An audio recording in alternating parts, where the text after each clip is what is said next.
Magandang araw po. Narito na po ang magiging lagay ng panahon ngayong araw ng Miyerkules, August 13, 2025, at latest update sa Bagyong Goryo.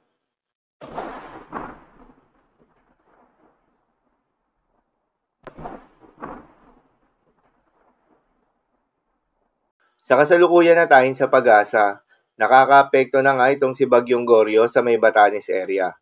Dahil dito ay asahan yung maulan na panahon na may kasama mga pagbugso ng hangin. Habang southwest monsoon o hangin habagat o yung hangin na nanggagaling sa may timog kanluran, ang patuloy namang nakakaapekto sa may western section ng Southern Luzon, Visayas at Mindanao. Dahil dito ay asahan yung bahagya hanggang sa maulap na kalangitan na may kalat-kalat na mga pagulan at thunderstorms. Asahan naman sa nalalabing bahagi pa ng ating bansa yung generally fair weather condition, mainit at malinsangan na panahon sa umaga hanggang sa tanghali.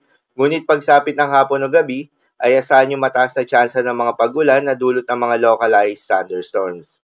Samantala, si Bagyong Goryo nga ay bahagya pang lumakas habang kumikilos westward for the past 6 hours.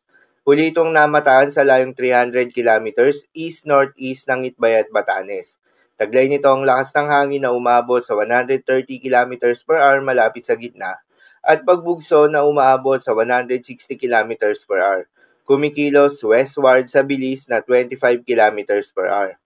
Dahil nga sa Bagyong Goryo ay may nakataas na tropical cyclone wind signal number 2 sa may Itbay at Batanes. Habang tropical cyclone wind signal number 1 naman sa nalalabing bahagi pa ng Batanes area. Inaasahan na magla-landfall itong si Bagyong Goryo sa may eastern coast ng southern Taiwan ngayong umaga o mamayang tanghali. At inaasahan rin na lalabas ng Philippine Area of Responsibility mamayang hapon o mamayang gabi. Paalala lamang po na ang mga nasabing forecast ay posible pa rin na magbago. Kaya naman patuloy lamang na magantabay sa mga update nating ilalabas at ng pag-asa. Para naman sa mga lugar na maapektuhan itong southwest monsoon ngayong araw ng Miyerkules, asahan sa Western Visayas, Negros Island Region, Zamboanga Peninsula, Barm, Soc-Sargen, Occidental Mindoro, Oriental Mindoro at Palawan ang maulap na kalangitan na may kalat-kalat na mga pagulan at thunderstorms. Posible ang mga pagbaha o pagguho ng lupa during severe thunderstorms.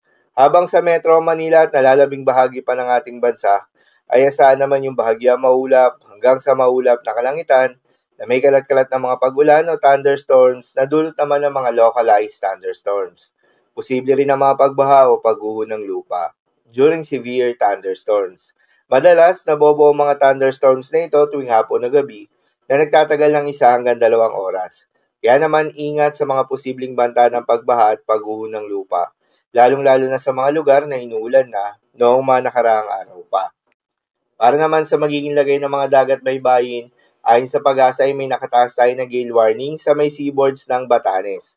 Payo ng pag-asa ay huwag munang pumalaot yung mga kababayan nating mangingisda at yung may mga maliliit na sasakyang pandagat sa may nasabing seaboards dahil inaasahan yung maalon hanggang sa napakalon na karagatan.